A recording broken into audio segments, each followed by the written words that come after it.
Reading 54 from the Psychological Commentaries on the Teaching of Gurdjieff and Ouspensky by Dr. Maurice Nicoll, Volume 3.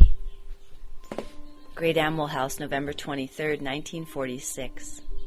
Third Force. We speak today of the neutralizing force of the work. In one of the diagrams, it is said that the part of a human being that can grow remains inactive as long as life is the neutralizing force. Life, as the neutralizing principle, keeps personality active and essence passive. So it keeps that part of being that can grow inactive. Man is then unfinished, incomplete, not a real being, having an outer part developed and an inner part undeveloped, and often quite at variance with the outer part. Therefore, from the standpoint of this teaching, and all esoteric teaching of the past, life does not develop a man internally, but only outwardly in appearance.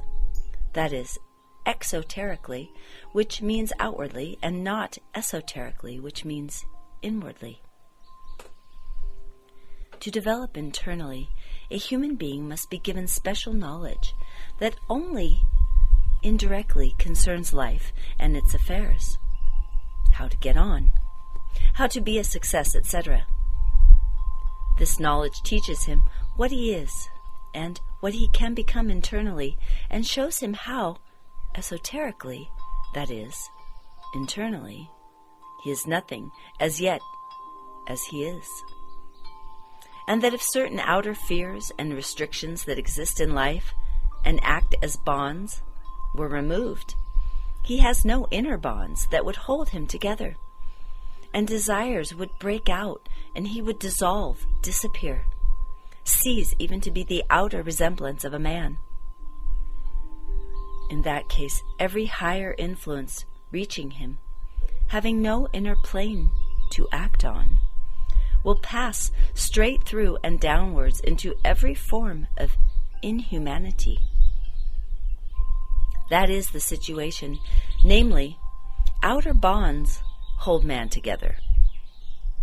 But as the work teaches, acting against the forces of barbarism which surround every culture and seek to swallow it, the forces of conscious man act on earth, through which cultures are established and resist for a time this inevitable encroachment.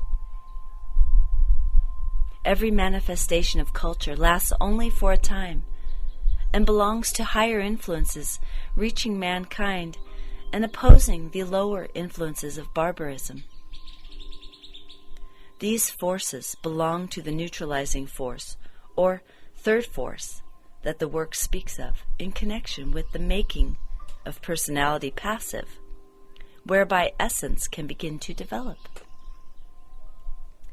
Once mankind in general has a developed essence, the forces of barbarism would cease to act on the earth among men, and everything that is argued about and fought about would cease. That is, war would cease, because those extraterrestrial influences that cause war would act on a developed essence quite differently from an undeveloped essence, and be received by an inner plane in man. Now, what does all this mean? It means, to begin with, that we cannot do this work and get results from it unless we have background. Unless there is a background bigger than oneself, one cannot feel the work. And so, it cannot fall on the right place, the right parts of centers within us, which is only possible through right valuation. It is not a moral question, but an intelligent, practical question. For example, if I try to turn on a light where the switch does not exist, I cannot get light. I am in the wrong place. Here, I mean, in my own house, in the house of myself, and I speak not of physical, outer light, but the light of understanding, which is inner light. All the great diagrams of the work, starting from the ray of creation, with their inexhaustible meaning, are to give us background and so to open up unused parts of centers. Great background gives great force and great understanding. It is beyond our small selves. The work gives this scale in regard to this question. Greater mind, psychological mind, logical mind, a-logical mind.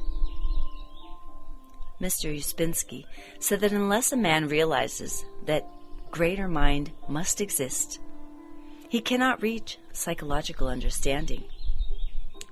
Logical mind may explain everything in terms of itself, starting from the observable world of matter. But it has no greater background, and so keeps a man where he is. Only the feeling of a greater background can change a man because it opens greater mind in him. When a man begins to realize that life cannot be explained in terms of itself, and if taken thus, has no meaning, but becomes a torture to his reason, then the cure lies only in reaching another and deeper interpretation of life, namely, that there is something over and above visible life, another meaning of the whole matter. This is exactly what the work teaches. Life in terms of the great ray for man on earth, as a part of the inserted, amplifying machine called organic life, means nothing. He is chaff. His real meaning is only derived from the side octave from the sun, about which we recently spoke again, in connection with man serving nature, or man serving the work. Here in the work, a man, a woman, gradually find their real significance. That is, provided they have something early in themselves that can respond to esoteric teaching, or have come to the end of life and finally have become certain there is something else. Such a man or woman belongs to the category of good householder as defined by the work, namely, one who has done all duties and is responsible and remains so, but does not believe in life. This is the stepping off place. In such a case, the man, the woman, views life differently. Life ceases to be an end in itself. Life and its situations become a means to work. Then every experience is taken as an experience in itself, an experience in unidentifying, for example, and results in life are not looked for. The whole point of view alters. This is the beginning of psychological mind. Then this man, this woman, is no longer controlled by the third force of life, the neutralizing force of life, but by the neutralizing force of the work, this other third force that can change the inner balance so that no longer is personality active and essence passive. But essence becomes active gradually and grows, and personality becomes passive and gradually diminishes. Such a person is no longer a mechanical person worked by life. He or she begins to leave the mechanical circle of humanity. They begin to become more balanced by the very operation of psychological understanding upon them. They no longer take violent sides, for, owing to psychological understanding, they see both sides together. So their judging changes. First, their judging of themselves, for mechanical self-judgment keeps us unbalanced, which is why we have to observe uncritically. Then they understand others and do not judge them, an incalculable freedom.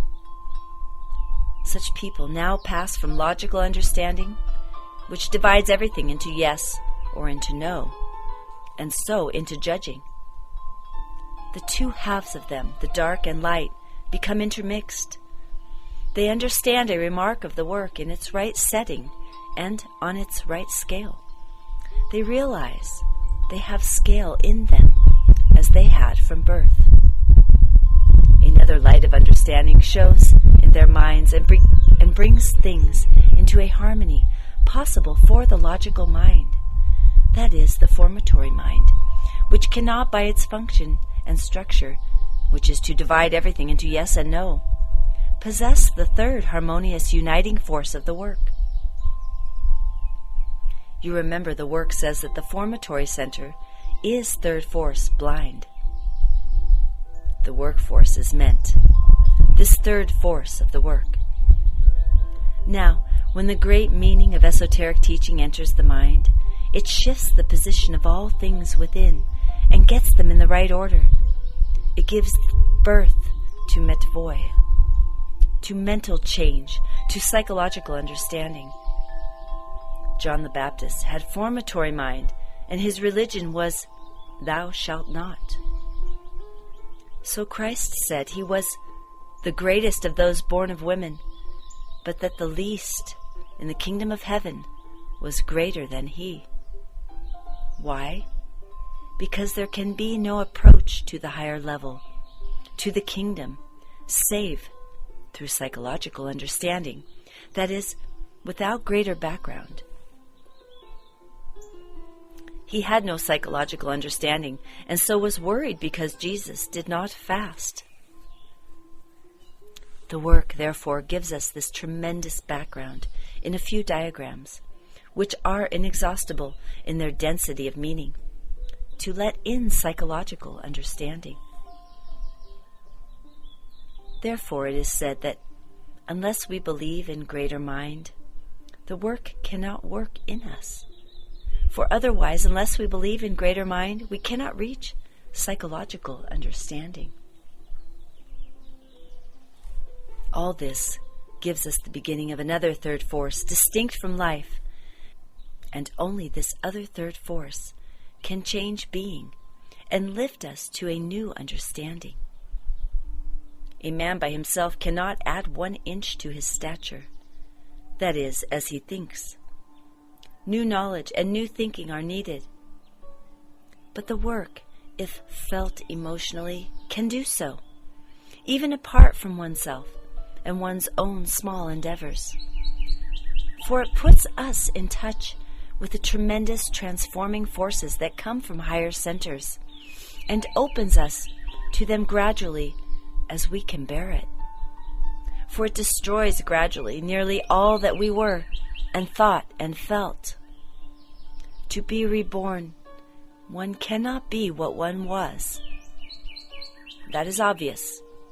One cannot change and be the same. Life keeps us the same. The work seeks to change us and tells us what to separate from in order to change.